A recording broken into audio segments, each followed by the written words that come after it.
The exploration of the ancient Roman tomb in a quiet Italian village nestled among rolling hills and olive groves lived a young historian named Clara.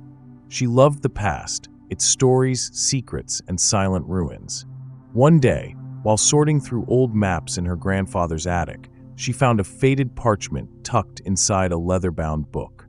The map hinted at the location of a forgotten Roman tomb, hidden deep within the nearby woods. Filled with curiosity, Clara packed a small backpack with essentials, a notebook, a flashlight, some water, and her camera, and set off early the next morning. The forest was still and peaceful, sunlight filtering through the trees like golden threads. Birds chirped softly, and the scent of wild thyme lingered in the air.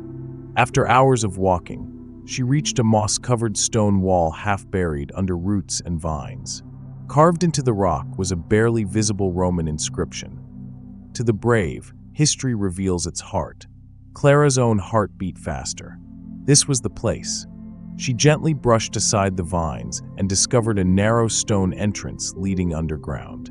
With a deep breath, she stepped inside. The tunnel was cool and damp, echoing with every careful footstep. Ancient frescoes lined the walls, faded but still beautiful, showing Roman soldiers, gods, and feasts. Clara marveled at the craftsmanship.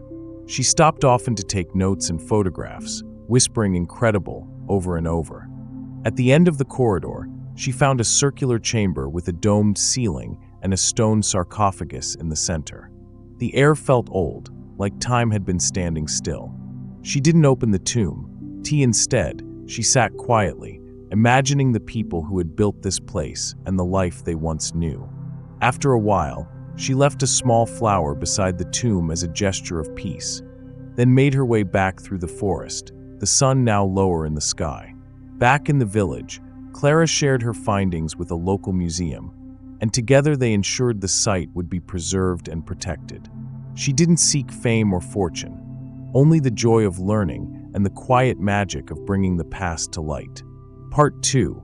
The Whispering Scroll. Weeks passed since Clara's discovery of the Roman tomb, but the memory of the frescoes and the inscription stayed with her like a soft echo. One afternoon, the village museum curator, Signore Bellini, arrived at her cottage carrying a scroll found near the site during the official excavation. "It's in Latin," he said, carefully unrolling the fragile parchment, "but parts of it are still legible. Would you like to help translate it?" Clara's eyes lit up. Of course. The two worked side by side for several days. The scroll appeared to be a letter written by a Roman soldier named Lucius, addressed to his sister. It described his journey to the frontier, his longing for home, and the tomb he helped construct, dedicated to a beloved commander who had died protecting his legion. What fascinated Clara most was a line near the end. "We built him a resting place among the roots of the earth, where laurel trees sing and the moon keeps watch." Clara remembered a cluster of ancient laurel trees growing above the tomb's entrance. Could this tomb be the very same Lucius wrote about? But there was more. The scroll hinted at another chamber, hidden behind the main one, where the commander's personal belongings were stored: a bronze medallion, a carved figurine, and a journal. The journal, according to Lucius, held the commander's reflections on war, friendship, and peace. Clara knew what she had to do. Part 3. The hidden chamber. Clara returned to the tomb with Signore Bellini and two archaeologists from the museum. They carefully examined the back wall of the main chamber. It took hours of gentle tapping and dusting, but eventually a thin crack revealed itself, almost invisible, cleverly disguised as part of the stonework. Behind it was a narrow passage that led to a smaller room. Inside, they found exactly what Lucius described: the medallion, the figurine, and wrapped in cloth, a leather-bound journal. Clara opened it slowly. The handwriting was neat, thoughtful, and in Latin. The Roman commander, Marcus Aurelius Severus, had written with surprising tenderness. His words spoke not of conquest, but of the cost of war, the importance of loyalty, and a deep yearning for peace. Clara translated the journal over the following weeks, often reading passages aloud at the village library. Locals, students, and visitors came to listen. The quiet tomb had become more than a resting place. It had become a bridge between the ancient world and today. Part 4. Echoes and Light. Months later, the tomb was officially designated a heritage site. A simple wooden path was built through the forest, allowing others to respectfully visit. Clara often walked there at sunrise, notebook in hand, sketching and writing under the laurel trees.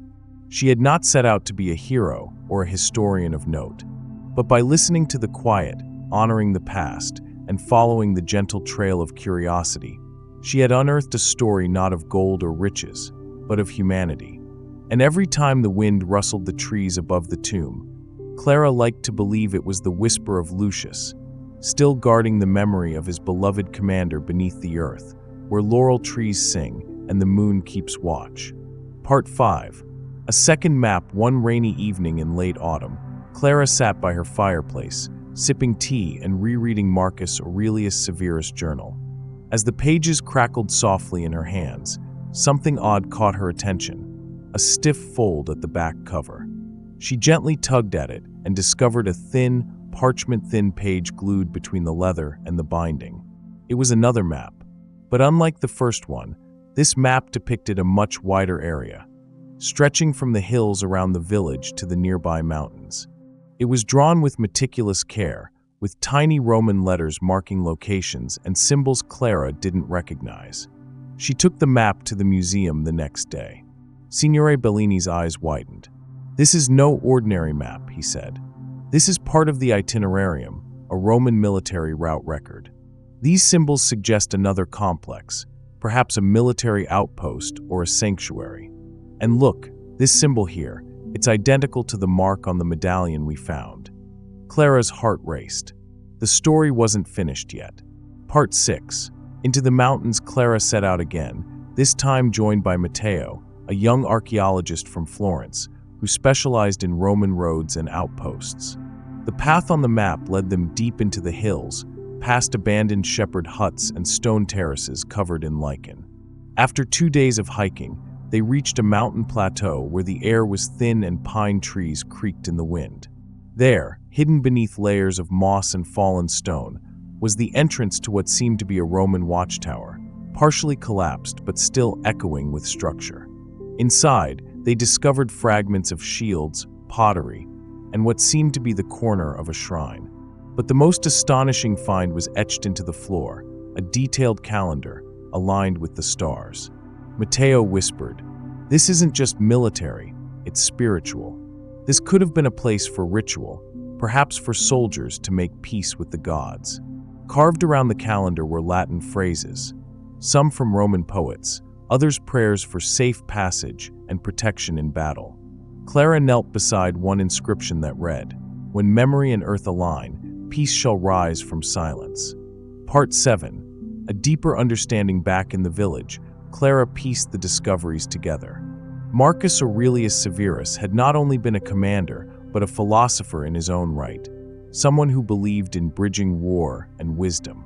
The tomb, the scroll, the hidden chamber, and now this mountain sanctuary were all parts of a greater message, a quiet resistance to brutality through remembrance and ritual.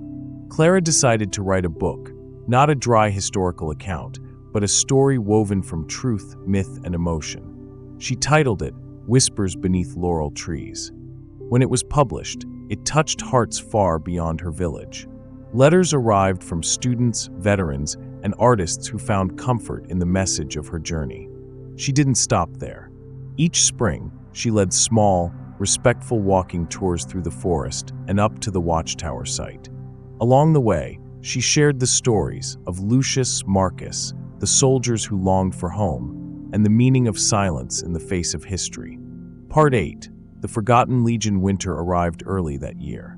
The mountains were shrouded in mist, and frost laced the windows of Clara's cottage. She often sat by the fire with the medallion, Marcus's medallion, in her hand, wondering if there was more to uncover. One evening, Matteo returned from the National Archives in Rome with urgent news. He placed a stack of translated Roman dispatches on her desk, hands trembling. "This is beyond what we imagined," he said. Marcus wasn't just a commander. He was part of a lost legion, Legio IX Gemina. History says they vanished in the north. But Marcus's journal and this medallion suggest they splintered off and came south. Clara leaned in, her eyes wide. You mean they disappeared on purpose? Yes, to escape something, or to protect something. One passage from a Roman scribe caught Clara's attention. The ninth will not return to Rome. We are bound to the pact, sworn to the echo of Janus. The echo of Janus? Clara repeated. Matteo nodded. Janus, the god of doorways, beginnings, and time. Whatever they were guarding, it wasn't just political, it was spiritual, maybe even forbidden. Part 9. The vault below the mountain spring returned. Clara and Matteo followed the map again, this time to the far end of the plateau, where a cliff overlooked a valley covered in wild heather. There, beneath the roots of an ancient pine, they found stairs carved into the rock. They descended by lantern light, deeper than they'd ever gone before. The air grew colder, heavier.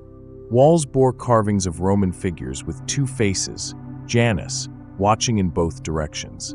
The passage ended in a round stone chamber, sealed by a circular slab with a carved relief of a sun split in two. Matteo examined the grooves. This is a lock, not mechanical, symbolic. Clara reached into her bag and pulled out Marcus's medallion. She placed it at the center of the slab. There was a faint click. The stone shifted. Inside the vault, they found not treasure, but silence. A perfect, resonant silence that seemed to hum through their bones. At the center of the room stood a stone pillar engraved with Latin verses, and on it, a small wooden chest, preserved miraculously by the dry air. Inside the chest was a bundle of scrolls, some in Latin, others in an unknown script. Clara whispered, "This isn't Roman." Matteo added, "No, it's older." Part 10. The language of the before-back in the museum's preservation room. Clara and Matteo studied the mysterious scrolls. They consulted linguists, historians, and symbologists. Eventually, a pattern emerged. The unknown language had structural similarities to Etruscan, the ancient civilization that predated the Roman Republic and vanished mysteriously. Clara began to suspect that Marcus and the Ninth Legion had discovered an ancient knowledge beneath the earth, one the Empire had wanted to control or silence. The scrolls spoke of a temple beneath the hills, dedicated to the god between days. A reference perhaps to Janus, but older, stranger. One scroll even mentioned a ritual called the closing of the third door. The final line chilled Clara to the bone. We sealed it in the time of fire.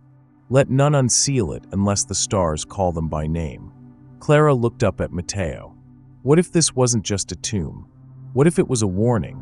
Matteo, pale, replied, "Then the real story is only beginning." Part 11. The Starcaller manuscript. After weeks of decoding the Etruscan-like script with the help of experts across Europe, Clara received a letter from a linguist in Delphi, Greece. He claimed that one of the scrolls bore resemblance to a manuscript long believed lost, the Codex of the Starcaller, a text said to describe an ancient philosophy that blended astronomy, ritual, and early understandings of consciousness. Clara studied the fragments again with renewed focus.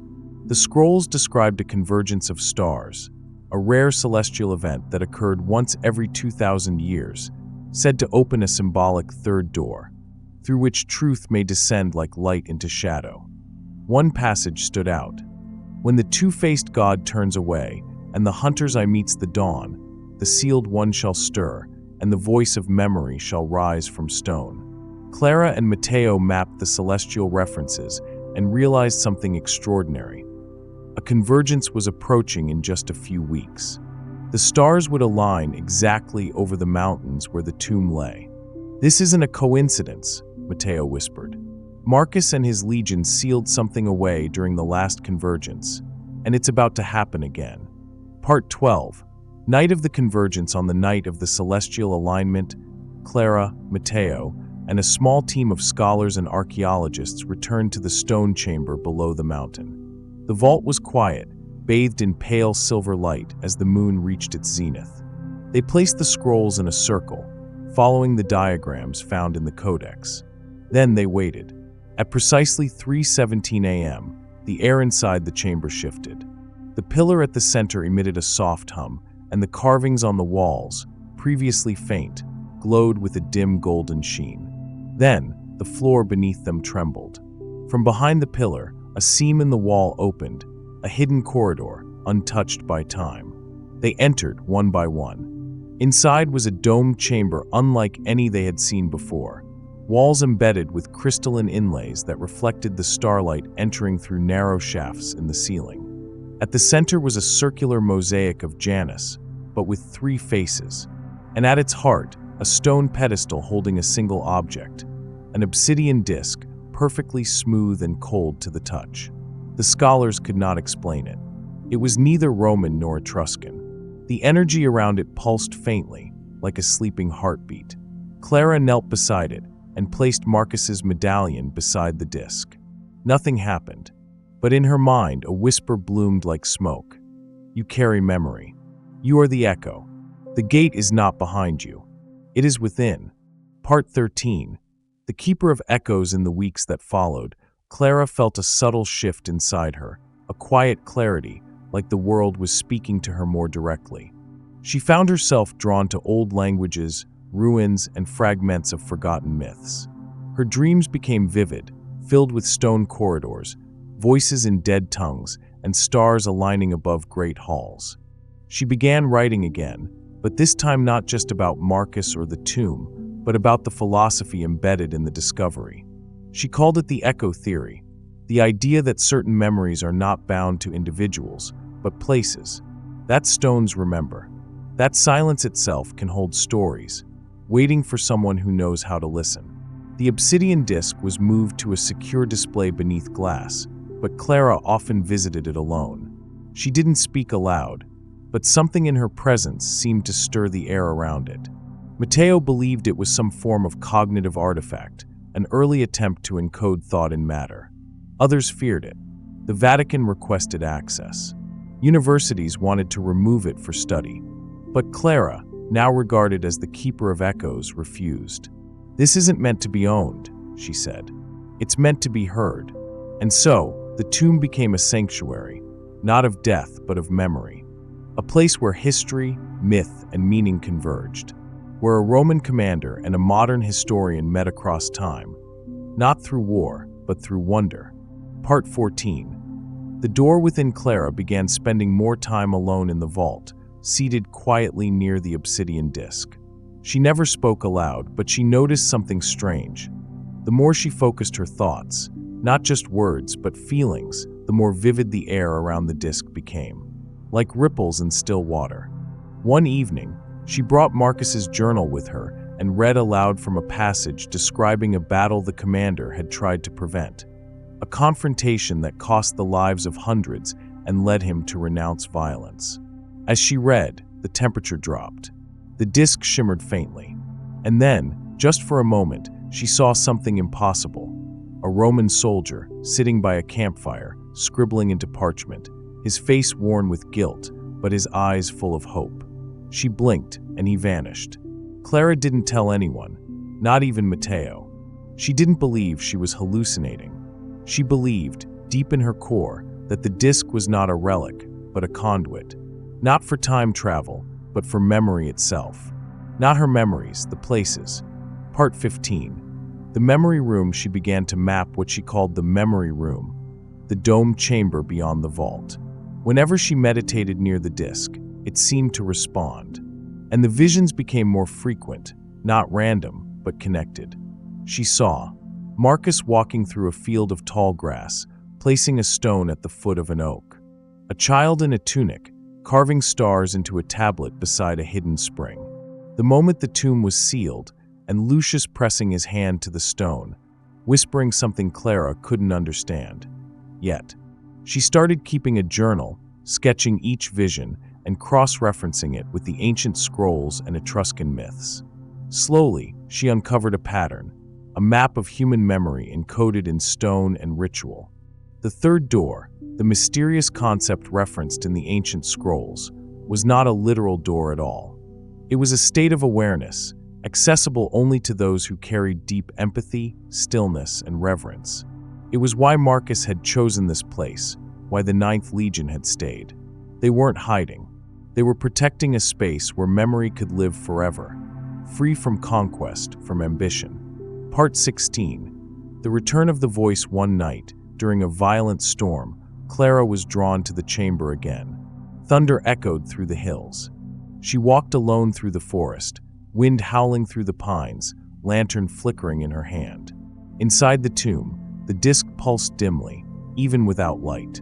She sat before it and whispered, "I don't know if I'm the one meant to hear this, but I'm listening."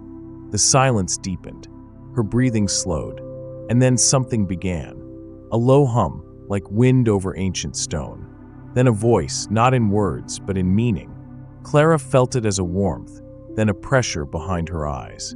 She understood. You are not the first. You are not the last. But you are awake. Memory is the bridge. Keep it strong. Images flooded her mind. Temples in Anatolia, cave paintings in Spain, ancient stones in northern Scotland. All holding fragments of the same light, a knowledge passed through memory, not power.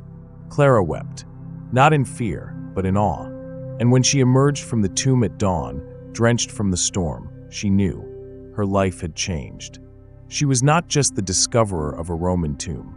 She was a guardian of human memory, and its deepest, most sacred whisper. Part 17.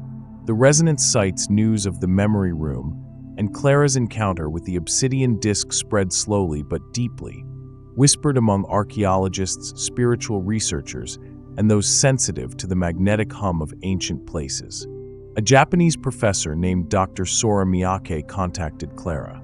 She had spent decades studying a cave system in the mountains of Kyushu, where strange carvings lined the stone walls, symbols never decoded, yet eerily similar to the Etruscan-like inscriptions found in the Roman tomb.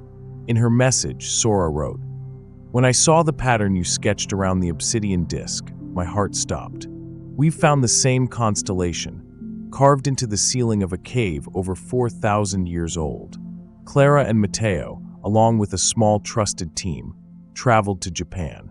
Within the cave, under the beam of a flickering flashlight, they saw it, a carved circle with 3 faces, nearly identical to the Janus mosaic found beneath the mountain. And beside it, a stone pedestal with a hollow recess, as if once holding something just like the obsidian disc. Sora called it the Mirror Gate. Part 18.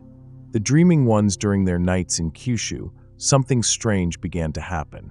Not just Clara, but Matteo, Sora, and even one of the graduate students began to have vivid dreams. They each described the same image: figures in simple robes standing on mountaintops, arms raised toward the stars. They did not speak, but their eyes were full of quiet, radiant understanding. Clara recorded a phrase she heard clearly in her dream. "We were never meant to rule. We were meant to remember." Sora, after days of research and cross-referencing symbols and myths, offered a bold hypothesis. What if these sites aren't just sacred? What if they are resonance points, nodes in a living network where the Earth itself stores fragments of human memory? Together, they began mapping similar locations across the world.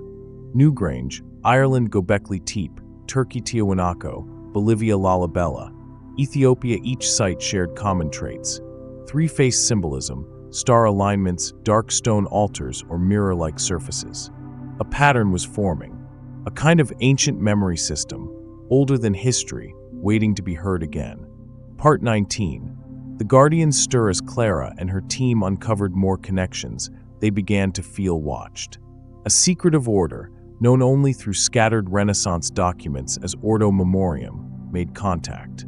The organization had quietly preserved knowledge of ancient memory technologies since the 1400s, protecting them from political or spiritual misuse. A message was delivered to Clara by hand in Geneva. There are things humanity once knew and chose to forget. Be careful what you awaken. Simultaneously, the Vatican unlocked a sealed manuscript, Codex Janua, dated to the 13th century, describing the third face of Janus and a group called the Listeners, who preserved human memory in a non-material form across generations. Suddenly, Clara was being followed. One rainy evening at a train station in Zurich, a folded note was slipped into her coat pocket. It read, "The third door is not just memory. It is choice, and once opened, it cannot be closed." Part 20. The gatekeeper's ritual. Back in Italy, Clara returned alone to the tomb beneath the pine-covered mountain. Something was drawing her back, not curiosity, but a pressure in her chest, like a compass needle nudging her inwards. At twilight, she entered the domed chamber once more. The obsidian disc still pulsed faintly, but now it seemed aware of her. The air around it felt charged. She sat and whispered, "What is the third door?" For a moment, silence. Then the disc shimmered and a soft whisper, not a voice but a presence, echoed around her. "The third door is not a place. It is the moment you stop looking outside and remember what has always been within." And suddenly, her mind was filled with instructions, like an inherited memory, a ritual of remembrance, not religious, not magical, but symbolic. She began collecting what the ritual called for, a stone from her childhood home, where her first memory was formed, a vial of river water, representing the flow of time, a mirror cracked to reflect how memory is never whole, and a strand of her own hair to bind the self to the past. In silence, she performed the ritual inside the tomb, at the center of the disc. And when she placed the final item, the mirror, onto the stone surface, the chamber dimmed. And then it opened, not physically, not in space, but inwardly. Clara collapsed. Part 21. The listener's trial. When Clara awoke, she was no longer in the tomb. She was in a vast open field, impossible, yet vividly real. A horizon that shimmered like dream water. Above her, stars pulsed in unfamiliar constellations. There were no sounds, no wind, only stillness. Then she saw them, figures in robes of ash and gold. Not Roman, not from any time she recognized. Their faces shimmered, three at once, male, female, and child, blending like light through stained glass. One stepped forward and spoke not in words, but into her thoughts. "You have entered the third door. You are seen, but you must choose." Clara's voice trembled. "Choose what? To remember, or to forget?" The figures explained. Humanity once held memory as sacred. Not history in books, but memory held in places, in gestures, in rituals of love and sorrow. But over time, fear replaced reverence. Control replaced remembrance. The third door allowed one to become a listener, a bridge for forgotten truths. But it came at a cost. You would never see the world the same again. You would never fully belong to time again. You would carry the weight of memory, even those not your own. Clara wept, and she chose. "I will remember." Part 22. What the world cannot see. She awoke back in the tomb, gasping, trembling, her hand still pressed to the mirror. Everything around her looked the same, but nothing felt the same. Outside, the wind through the trees carried echoes she could now understand, not words, but emotions, longing, sorrow, joy. The mountain remembered. Clara returned to Matteo and Sora, quiet at first. But slowly, she began to explain what she had seen, what she had become. But the world had noticed her absence. Ordo Memoriam approached her again, this time not with threats, but an invitation.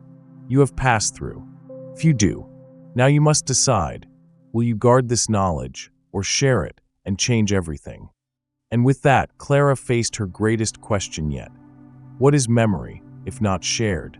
And what is truth, if the world is not ready to receive it? Part 23. Awakening the network. After her return, Clara decided to take a bold step. She shared her discovery with a small, trusted circle of scholars, spiritual leaders, and indigenous elders. The news spread quietly but powerfully. Each person brought their own knowledge of ancient sacred sites, places where the memory nodes Clara spoke of were known in local myths as places of the soul, spirit wells, or time bridges. Together, they began activating the network. Clara traveled from the Roman tomb to Göbekli Tepe in Turkey, to Newgrange in Ireland, to the Andes of South America. At each site, she performed the ritual she'd learned, offering stones, water, mirrors, and her presence. The effect was subtle but undeniable. Local guides reported dreams filled with ancestors' voices. Shamans spoke of renewed visions. Scientists noticed magnetic shifts near the sites. Part 24. The rising opposition. Not everyone welcomed these awakenings. Ordo Memoriam grew restless. They feared humanity was not ready, and that awakening the memory network might unleash forces beyond control. A faction within the Order, called the Silent Watchers, began shadowing Clara, trying to intercept her before she reached new sites. They warned of fractures in reality and the potential collapse of social order if forgotten memories flooded the modern world. In one tense encounter in the Scottish Highlands near the Callanish Stones, Clara narrowly escaped a confrontation. The Watchers spoke of the price of remembering. Part 25. The new listeners. Meanwhile, Clara's network expanded in unexpected ways. She met others who had unknowingly become listeners, people gifted with an acute sense of memory and empathy. Among them, a Navajo storyteller who preserved oral histories linked to star maps, an Egyptian linguist who had dreamt of the obsidian disk since childhood, a Maasai elder whose rites involved an ancient mirrored shield said to reflect time. Together, they formed a loose but powerful community bound by the responsibility of memory. They realized the third door was not just a personal journey but a shared awakening, a global call to remember, heal, and unify. Part 26. The gathering of the listeners. Months after their first encounters, Clara's network of listeners convened in a remote monastery perched on the cliffs of Meteora, Greece. The ancient stones, suspended between earth and sky, symbolized the fragile balance their mission demanded. The group was diverse, a mosaic of cultures, languages, and histories, but united by the intangible thread of memory. Around a fire circle beneath the stars, the Navajo storyteller Ta Hongva shared a tale. Our ancestors say the stars are the spirits of those who remember the earth's secret songs. When we forget, the songs fade. Sora Miyake presented findings from Kyushu's Mirror Gate, showing how vibrations from the obsidian disk resonated with sacred sites in Greece, creating a harmonic frequency. Clara realized the network was a symphony of remembrance, played across continents and centuries. Yet, as harmony blossomed, so did shadows. Part 27. The Watchers' threat. Ordo Memoriam's silent watchers grew bolder.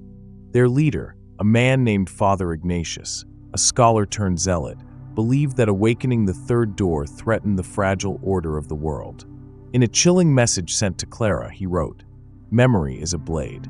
It can cut through lies, but it can also wound the soul. The world is not prepared for such wounds." One night, at the monastery, a covert attack disrupted the gathering. Ancient manuscripts were stolen. The fire circle was scattered by masked assailants wielding symbols of silence, a gesture of the Watcher's vow. Despite the chaos, the listeners' resolve hardened. Clara vowed, "We will not hide in the dark. We will face the memories' weight together." Part 28.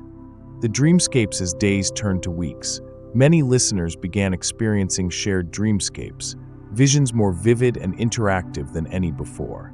Clara and Mateo found themselves walking through an endless labyrinth of stone mirrors, each reflecting moments from human history and myth. Ta Hongva dreamed of an ancient song that could awaken dormant memories in the land itself. Sora's visions took her to a crystal cavern beneath Kyushu, where luminous figures danced, inviting her to join their eternal vigil. These dreams were messages, warnings, and guides, but also tests. The deeper the connection, the harder it became to distinguish past from present, memory from reality. The listeners struggled to keep their balance, knowing that crossing too far might trap them in a timeless void. Part 29. The world shifts. Meanwhile, the awakening had effects beyond the listener's circle. In cities around the world, ordinary people began feeling inexplicable surges of nostalgia, déjà vu, and empathy.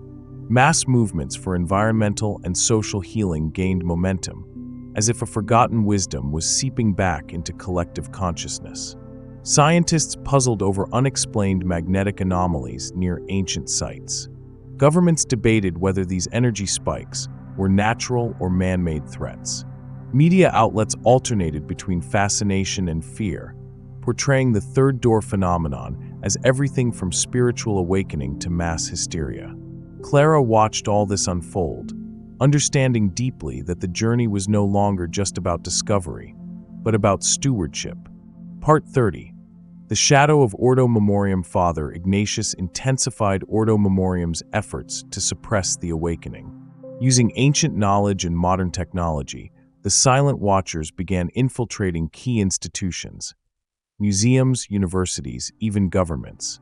Clara received warnings that her communications were monitored and that some of her closest allies might be compromised. At a secret meeting in Rome, Ignatius confronted a captured member of the listeners. The third door is a curse disguised as a gift. If humanity is to survive, it must remain sealed. The listeners realized they were not only fighting to preserve ancient knowledge, but also struggling to protect humanity from its own fears. Part 31. Matteo's vision. Matteo, Clara's closest companion, embarked on a personal journey deep into the dreamscape. His visions brought him to an ancient city beneath the sands of Egypt, where he encountered a being made of light and shadow. The being spoke. Memory is a river flowing through time and space. You must learn to navigate its currents or be lost to the void. Matteo's trial was to retrieve a lost fragment of the memory river, a shard of truth hidden in the heart of the desert's darkness. His success would determine the strength of the listener's connection to the world's forgotten past. Part 32. The awakening spreads as the listener's work gained momentum. The world outside felt the change. Communities worldwide reported spontaneous moments of clarity, reconciliation, and insight. Movements for ecological restoration flourished, inspired by a shared recognition of humanity's role within the Earth's memory. Yet, with the light came unrest. Skeptics and fearmongers painted the awakening as dangerous cultism, igniting cultural clashes. Clara addressed a global summit via a virtual forum, urging calm and understanding. Remembering is not a threat, it is our path forward. But we must walk it together, with humility and care. Part 33. The edge of the timeless void. The dreamscape's power intensified. Some listeners who ventured too far risked being trapped in a timeless void, an endless realm where memories lost their meaning and self dissolved into eternity. Clara herself experienced moments of disorientation, caught between past and present. The listeners sought a way to balance memory and life, to ensure the third door could be crossed safely. An ancient text discovered by Sora hinted at a guide, a figure who could lead travelers through the void and back. Part 34. Matteo's journey into the desert. Matteo set out alone toward the vast Egyptian desert, driven by the vision he had received in the dreamscape. His destination was the ancient city of Heliopolis, now buried beneath shifting sands, but still alive in memory. With only a worn map and the obsidian disc Clara had entrusted him, Matteo crossed dunes that seemed endless, feeling the heat dissolve time itself. At night, the stars above guided him, their constellations echoing the symbols on the disc. After days of hardship, he found a hidden entrance beneath a ruined temple, a narrow passage descending into darkness. Inside, walls were etched with symbols of water, light, and shadow. At the chamber's center, a black stone basin shimmered with a liquid that reflected not just his face, but fragments of forgotten memories. Part 35. The fragment of truth. Matteo dipped his hand into the basin. The liquid was cool, and suddenly visions flooded his mind. A civilization thriving in harmony with nature, using memory as a tool for healing and wisdom. A catastrophic choice centuries ago that led to the forgetting, the closing of the third door. A guardian spirit, part human and part light, who had sacrificed themselves to protect the memory river. Matteo understood. This fragment was not just history, it was a warning and a key. He carefully retrieved a small crystal vial from the basin, containing the shimmering liquid, and felt a connection pulse through his veins. The desert seemed alive now, whispering secrets of the past and beckoning him to return. Part 36. The return and the rising storm Mateo emerged from the desert changed, carrying not only the vial, but a deeper understanding of the balance needed between memory and life. But his return was met with urgency. Clara reported that Ordo Memoriam was mobilizing globally, pushing for the destruction of key memory sites. The listeners gathered once again, this time to plan not only preservation but defense. As the world teetered on the edge between awakening and chaos, Clara looked at Mateo and whispered, "The memory river flows through us all. Now we must learn to navigate its currents, or be swept away." Part 37. The Council of Memory. The listeners convened in the ancient monastery once more.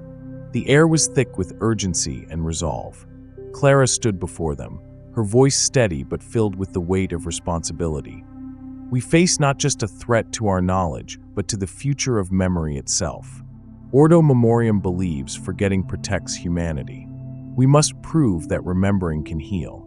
Around the circle sat elders, scientists, shamans, and visionaries, each bearing pieces of a vast puzzle. Sora shared her latest discovery: a series of underground tunnels beneath the Kyushu cave network, aligned perfectly with the phases of the moon and pulsating with low hums when certain stones were touched. These aren't just sites. They are memory amplifiers, places designed to awaken and harmonize human consciousness. Ta Hongva nodded solemnly. "In our tradition, such places connect us to the land's spirit. But awakening too fast risks breaking the balance." Part 38. Ordo Memoriam's advance. Father Ignatius orchestrated a global campaign to discredit the listeners. Using media, political influence, and hidden operatives, Ordo Memoriam painted the awakening as dangerous cultism and a threat to public order. Several sites were attacked, scientific equipment destroyed, sacred artifacts stolen, and researchers threatened. In Paris, a rally turned violent when protesters opposing the awakening clashed with supporters. Clara received a cryptic message from an insider within Ordo Memoriam. There are fractures even among them. Not all believe the door should stay closed. Part 39. Mateo's deeper descent. Haunted by his desert visions, Mateo embarked on another journey, this time into the dreamscape itself. Guided by the obsidian disc, he walked through endless corridors of mirrors, each reflecting memories not his own, lost civilizations, forgotten loves, and ancient wisdom. Suddenly, he stood before a vast river, dark but shimmering with light beneath its surface. From the shadows emerged the guardian of memory, a radiant figure whose three faces glowed with knowledge, compassion, and warning. The guardian spoke, "You must become the bridge. Balance the river's flow without letting it overwhelm the banks of reality." Mateo reached out, and the river's currents surged through him, painful yet enlightening. Part 40. The guide emerges back in the waking world. The listeners encountered a mysterious stranger. She introduced herself as Alara, a scholar of ancient languages and dreams. Alara claimed to have spent years seeking the guide, a being prophesied to help travelers through the timeless void and back. Her arrival sparked hope and controversy. Some trusted her instantly. Others, especially among the skeptics, suspected a trap. Alara offered a solution to the listeners' fears. The void is not a prison but a passage. With guidance, we can learn to navigate memory without losing ourselves. Together, they began preparing for an expedition into the void, an unprecedented journey that could change everything. Part 41. The world on the brink. Outside their circle, the world was shifting rapidly. Communities connected through spontaneous acts of kindness, environmental healing, and renewed cultural pride. But political tensions rose as fear and misunderstanding spread. Governments debated regulations. Some declared the awakening a national emergency. Clara gave a speech broadcast globally. Memory is the soul of humanity. To lose it is to lose ourselves. But to remember is to embrace both our light and our shadow. The choice is ours, fear or hope. The stage was set for a momentous decision, whether humanity would open fully to the past or retreat into the safety of forgetting. Part 42. Preparing for the void. The listeners gathered at the monastery, preparing for their journey into the timeless void. a realm between memory and reality, where lost fragments of humanity's past waited to be rediscovered or forgotten forever. Alara led the preparations, teaching rituals and meditations designed to strengthen their minds and spirits. "We must anchor ourselves to what is real," she said, "but open enough to listen to what memory whispers." Clara, Matteo, and the others practiced daily, sharing fears and hopes. The bond between them grew stronger, but so did the weight of what they faced. Part 43. Entering the timeless void on a moonlit night, beneath the Kyushu cave's echoing stones, the listeners formed a circle around the obsidian disc. Alara began the chant, a melodic hum that resonated deep within the earth. Slowly, the world around them blurred. The cave walls dissolved, and they found themselves in an endless expanse, a shifting landscape of shimmering mirrors, flowing rivers, and silent voices. Each listener felt the pull of memories, some personal, others ancient and collective. Matteo stepped forward, guided by the Guardian's image from his visions. Part 44. Matteo's trial as the bridge within the void. Matteo encountered waves of memory, joy and sorrow intertwined, light and shadow battling for dominance. He faced his own fears, the loss of identity, the pain of forgetting loved ones, the terror of eternal solitude. Yet he also saw hope, images of humanity united through shared memory, healing past wounds, and embracing interconnectedness. The Guardian's voice echoed, "Balance the river's flow, Matteo. Carry both shadow and light. Become the bridge." Matteo extended his hands, and a radiant current flowed through him, connecting him to every memory in the void. He emerged transformed, not just a traveler, but a guide for others navigating the realm. Part 45. Conflict beyond the void. Back in the physical world, Ordo Memoriam escalated its campaign. Father Ignatius used propaganda to stir fear, painting the listeners as dangerous radicals threatening social order. Several listeners were arrested, including some who had once been allies. Clara worked tirelessly to negotiate, appealing to global leaders and the public. She spoke at the United Nations. "The fear of memory is the fear of ourselves, but to deny our past is to condemn our future." Her words sparked a worldwide conversation, igniting both hope and resistance. Part 46. The new dawn of memory. As Matteo returned from the void, the listeners prepared to share their newfound knowledge with the world. They began creating memory sanctuaries, places where anyone could come to reconnect with the past safely and healingly. Communities embraced these sanctuaries as places of peace, education, and cultural exchange. The awakening rippled through humanity, inviting a new era where memory and life were no longer enemies, but partners. Clara looked at the horizon, knowing the journey was far from over, but hopeful for the first time in centuries. Part 47. The rise of memory sanctuaries. Following Matteo's return, the listeners began establishing memory sanctuaries around the globe. Sacred spaces combining ancient wisdom with modern technology to help people reconnect with lost memories and collective histories. These sanctuaries became centers for healing trauma, rediscovering cultural roots, and fostering empathy across communities. In places like Kyoto, Rome, the Navajo Nation, and the Amazon, the sanctuaries blossomed as beacons of hope. But not everyone welcomed this new era. Part 48. The political storm. Governments faced growing pressure. Some embraced the sanctuaries, funding research and education. Others saw them as threats to control and stability. At a heated global summit in Geneva, delegates clashed over the sanctuary's role. Some argued that the mass awakening risked social chaos and misinformation. Others insisted that memory was a human right and essential for healing global wounds. Ordo Memoriam's representatives lobbied fiercely for regulation and restrictions, using fear to sway opinions. Clara spoke passionately. "We stand at a crossroads, not just for knowledge, but for our shared humanity." Part 49. Divided alliances. Within Ordo Memoriam, fractures appeared. A faction called the New Memory believed that selective awakening, guided carefully, could benefit humanity. This group reached out secretly to Clara, proposing cooperation. But Father Ignatius saw this as betrayal and tightened his grip on the order. Clara had to navigate these shifting alliances carefully. Trust was fragile, and betrayal could come from anywhere. Part 50.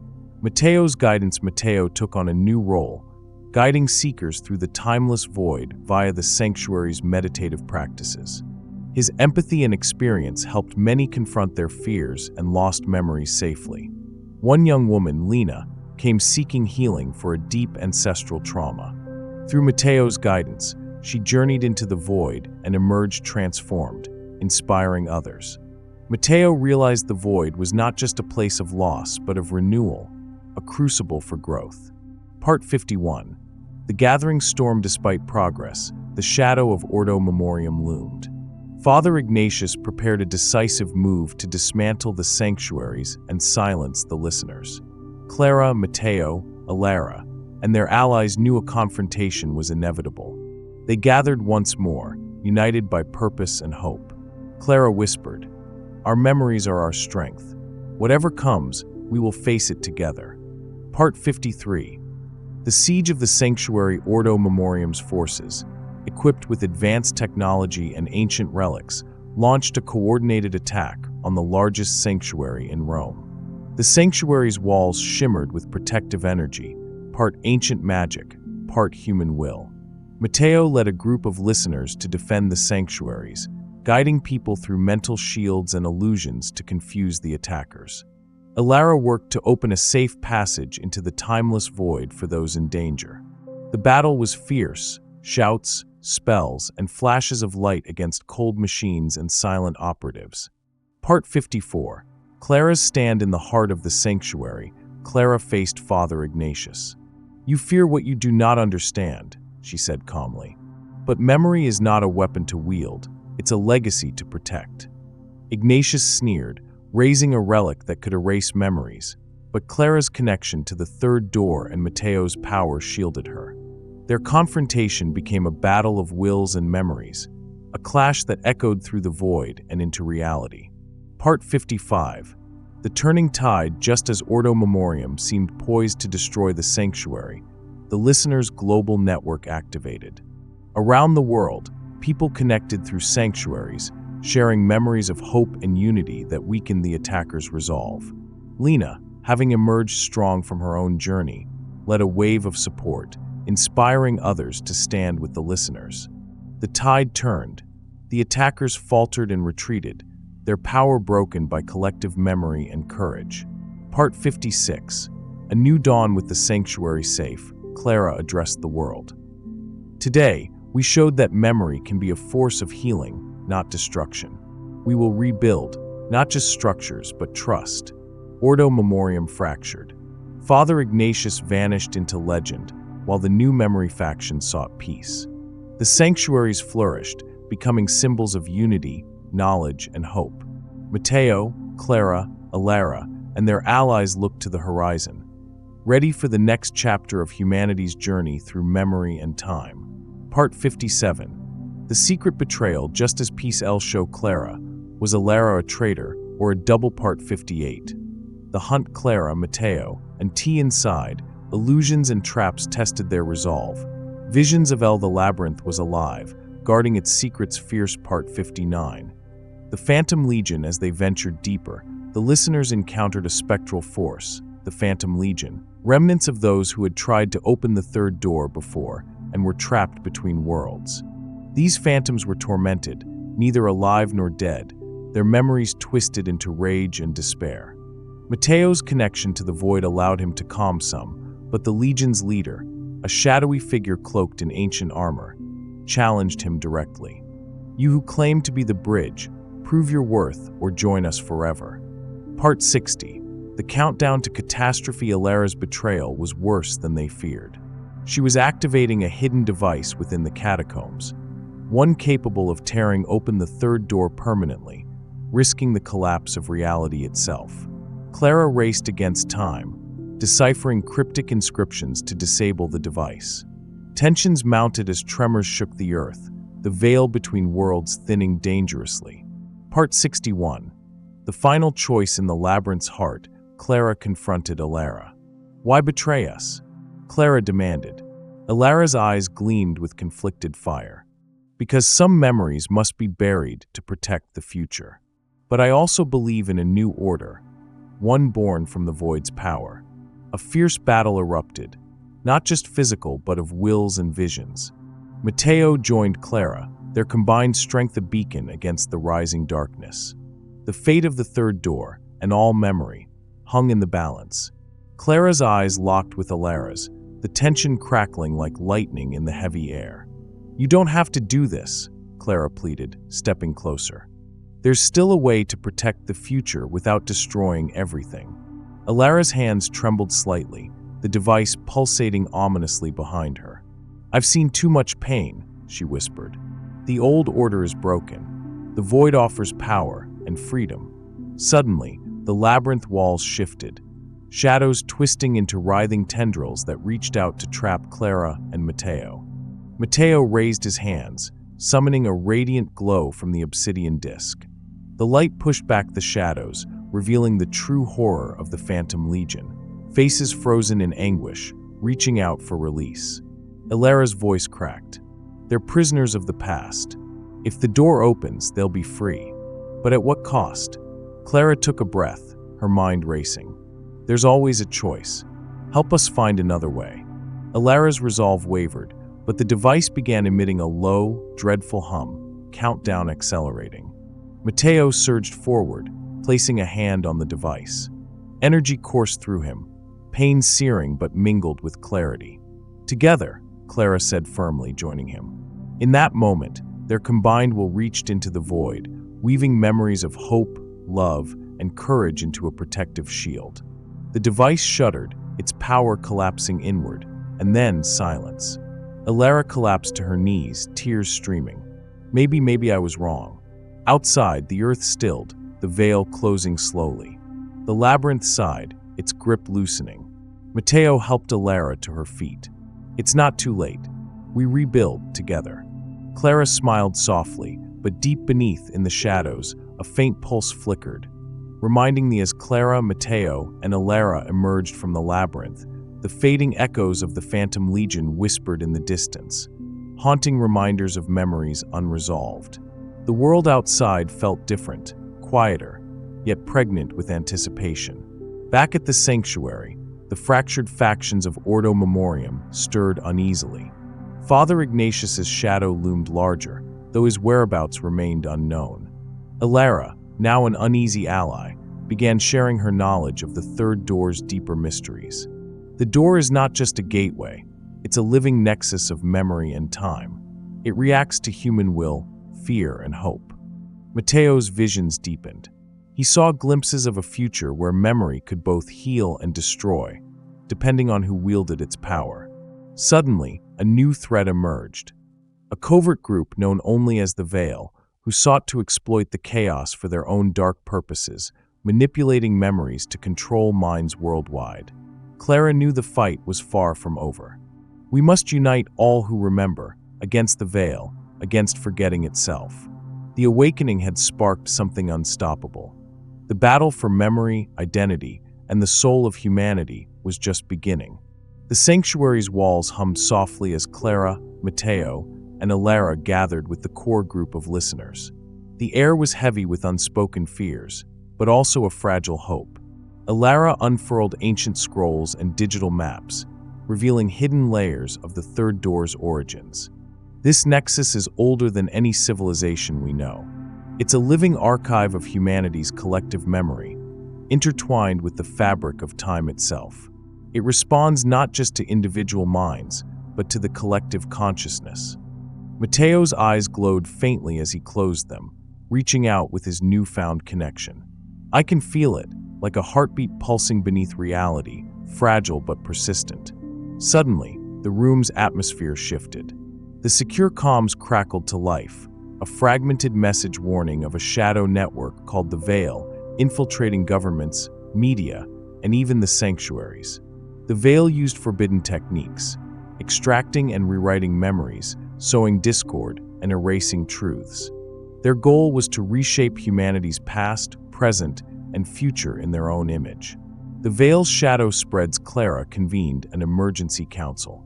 The listeners, once united by curiosity and hope, now faced a hidden enemy that thrived on fear and control.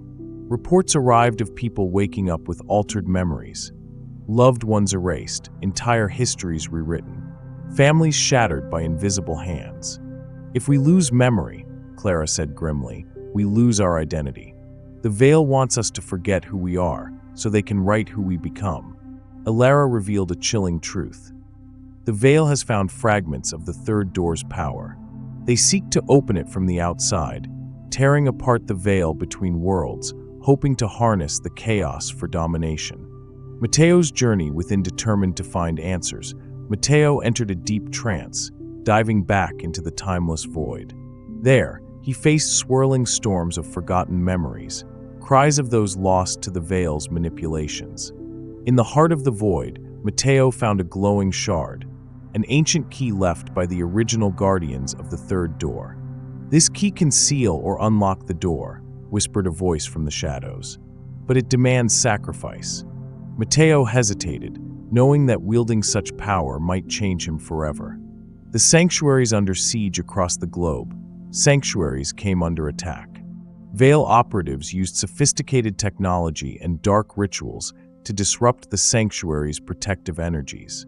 In Kyoto, Clara led a defense, weaving together ancient chants and modern shields, rallying the community.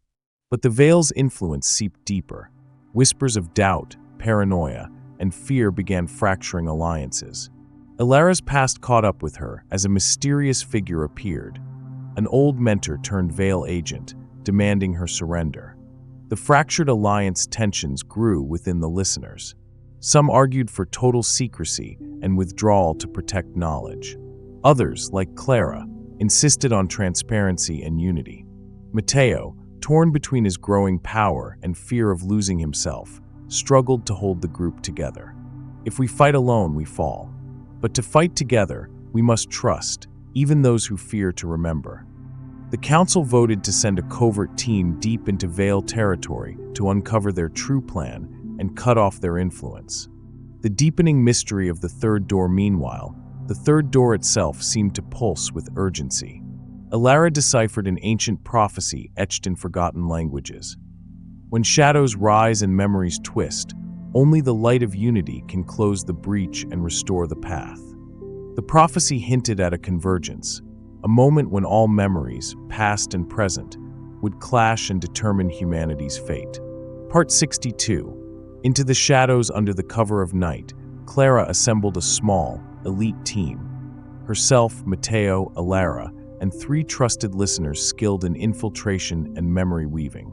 Their mission: penetrate the Veil's secret stronghold hidden beneath the ruins of an ancient fortress deep in Eastern Europe, known only as the Shadow Citadel. Before leaving, Clara reminded them, the Veil controls memories.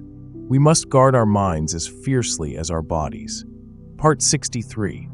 The Shadow Citadel. The team approached the fortress cloaked in thick mist, its crumbling walls whispering centuries of forgotten secrets. Inside, the air was heavy with oppressive energy, echoes of erased lives and twisted memories. Alara led the way, tracing hidden sigils carved into the stone that marked protective wards.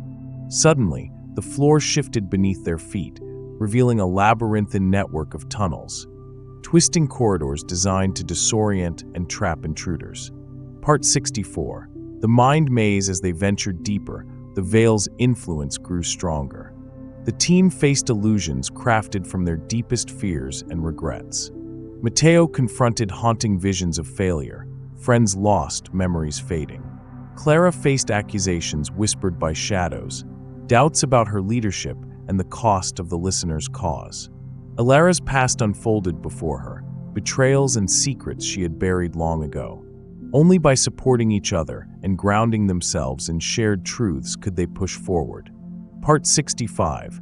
The heart of the Veil. At the labyrinth's core, they discovered a vast chamber pulsating with dark energy. At its center, a crystalline device, the memory refractor, manipulated countless memories, twisting them to feed the Veil's power. Surrounding it, Veil operatives in ceremonial robes chanted, their faces hidden behind masks of shattered mirrors. The team realized the refractor was the key to controlling and rewriting history on a global scale. Part 66. The betrayal revealed just as Clara signaled the attack. A chilling voice echoed through the chamber. "Did you really think you could stop us so easily?" From the shadows stepped Marcus, Alara's former mentor, now the Veil's ruthless leader. He revealed Alara's past alliance with the Veil had been a calculated move to gain their trust, but his true plan was far more sinister. Marcus activated the refractor, and the chamber flooded with a wave of distorted memories, threatening to engulf the team. Part 67. The battle for memory. Matteo and Clara fought to shield their minds as Alara faced Marcus in a fierce confrontation, words and wills clashing like storms. "You betrayed everything we believed in," Clara shouted. "I'm saving us from a future chained to a broken past," Marcus sneered. The chamber trembled as the power of the refractor reached a breaking point. Matteo, drawing on the ancient key's energy, unleashed a blinding light, fracturing the refractor's core. The Veil's grip on memory faltered, and the illusions shattered. Part 68. Escape and aftermath. With the refractor disabled, the fortress began to collapse. The team raced through crumbling tunnels, memories and reality blurring around them. Outside, the dawn was breaking, light piercing through the darkness. Though victorious, the cost was clear. Alara was deeply shaken, Marcus escaped, and the Veil's influence still lingered. Clara looked to the horizon, determined. This fight is far from over. But today, we reclaimed a piece of our past, and with it our future. The dust settled around them, but Marcus was nowhere to be found. Clara's instincts screamed that he was already weaving his next move in the shadows. Alara's face was pale, her usual composure shattered by the confrontation. She sank to the ground, trembling, haunted by the weight of her past choices and the danger she'd unleashed. Matteo held the glowing shard tightly, feeling the immense power it contained, a power that was as much a burden as a weapon. "This key," he murmured, "it's changing me. I can feel it rewriting the boundaries of memory and time." Clara knelt beside Alara, placing a steady hand on her shoulder. "We need you, not just for your knowledge, but for your courage. You're more than your past." From the depths of the ruined fortress, faint whispers rose, echoes of the memories twisted by the Veil, reaching out like tendrils to ensnare any who dared resist. The battle had been won, but the war for humanity's memory was far from over. Clara's eyes hardened with resolve. "We rebuild, we heal, and we hunt the Veil wherever it hides." Matteo nodded, feeling the shard pulse with a slow, steady rhythm, a heartbeat that promised both hope and challenge ahead. The team turned from the wreckage, stepping into the dawn light, knowing the shadows behind them were only the beginning. The early morning light spilled across the fractured ruins of the Shadow Citadel, casting long shadows that seemed to stretch like grasping fingers. Clara's team moved cautiously, each step weighted by exhaustion and the knowledge that Marcus had slipped away, like a ghost born from their own fears. Alara sat quietly on a cracked stone bench, her fingers trembling as she traced the faint scars on her wrists, reminders of past betrayals and painful choices. The confrontation with Marcus had shaken her to the core. For years, she had believed she was playing a dangerous game to protect the greater good, but now the truth was clear. She had been a pawn in a far darker design. "I thought I was the hunter," she whispered, voice fragile. "But I was the prey all along." Clara knelt beside her, offering a steady gaze and a firm hand. "The past doesn't define you, Alara. It's what we do now, in the face of it, that matters." Matteo stood apart, clutching the glowing shard, the ancient key they had retrieved from the void. The light it emitted was faint but steady, a beacon in the growing uncertainty. Yet Matteo could feel the cost. Each time he connected with the shard's power, fragments of his own memories blurred and shifted, as if the key was rewriting his very sense of self. "It's like the shard is alive," Matteo said quietly, turning it over in his hand. "It's pulling me deeper into the door's mysteries, but every connection feels like losing a part of who I am." Clara approached, her voice low but resolute. Then we must be the anchors, hold on for each other. No one should walk this path alone. Behind them, the ruins murmured with faint, restless echoes, the residual memories twisted and distorted by the veil's influence. They seemed to ripple through the air, whispers of forgotten hopes, fears, and forgotten histories, reminding them that the war they fought was not just physical, but deeply spiritual. The veil was still out there, its reach far wider than anyone had anticipated. Intelligence reports spoke of new cells emerging in distant cities, spreading confusion and rewriting memories on a massive scale. The global impact was beginning to ripple, families divided by false pasts, leaders questioning their own motives, entire communities caught in a haze of uncertainty. Clara gathered the team. We've won a battle, but the war has only just begun. Marcus's escape means we face a cunning and ruthless enemy, one who knows us, our weaknesses, and our fears. Alara straightened, a new fire lighting her eyes. I will face my past, confront Marcus again if I must. But this time, I won't be alone or deceived. Matteo raised the shard, its light pulsing like a heartbeat. And I will delve deeper into the door's secrets. If the future depends on memory, we need to understand every fragment of it, even the painful ones. Clara nodded, her voice steady. We must rebuild the sanctuaries, strengthen the network, and prepare everyone who remembers to stand united. The veil thrives on division, but our greatest strength is our shared history. Outside the ruins, the city began to awaken, unaware of the hidden battle waging beneath the surface of reality. The fight for memory, identity, and the soul of humanity stretched before them like an uncharted path, uncertain, dangerous, but illuminated by the unbreakable light of hope. Alara stood alone at the edge of the city, staring out across the darkened skyline where the last traces of dusk melted into night. Her breath came in shallow bursts, the weight of years pressing on her chest. The memories she had tried to bury clawed their way to the surface, each one sharper than the last. She thought of Marcus, the man who had been her mentor, her guide through the early days of the Order, and ultimately the architect of her deepest betrayal. His voice echoed in her mind, cold and calculating. The world belongs to those who shape its story, Alara. Memories are power. Don't waste yours on sentiment. That night, she made a decision. If she was to find peace, if the future was to be saved, she had to face Marcus. Not just as an enemy, but as the man who once believed they shared a vision. The abandoned monastery on the outskirts of the city was their meeting place, an ancient structure crumbling beneath decades of neglect. Alara moved silently through the shadows, the only light the faint glow from the shard Matteo had given her, now embedded in a pendant resting against her chest. Inside the cold stone walls, Marcus awaited her, seated calmly on a broken altar, eyes burning with the same intensity Alara remembered all too well. "You came," he said simply, a hint of a smile curling at his lips. "I wondered if you would." Alara's voice was steady despite the storm inside. "This ends tonight, Marcus. No more lies, no more manipulation. Why betray everything we stood for?" Marcus leaned forward, his eyes gleaming with conviction. "Because the world you want to protect is already dead. The old memories, the old orders, they are chains, Alara. The door is the key to liberation, not destruction. But it needs someone willing to take the leap." She shook her head, anger and sorrow mingling. "You're using the door to control people, to rewrite history for your own gain. Isn't that what you've done?" Marcus countered. "You hide behind your fragile hope, while I forge the future. We are not so different." Their confrontation escalated beyond words. A battle of wills unfolded, Alara drawing on her deep connection to memory's light, Marcus twisting shadows and illusions to break her resolve.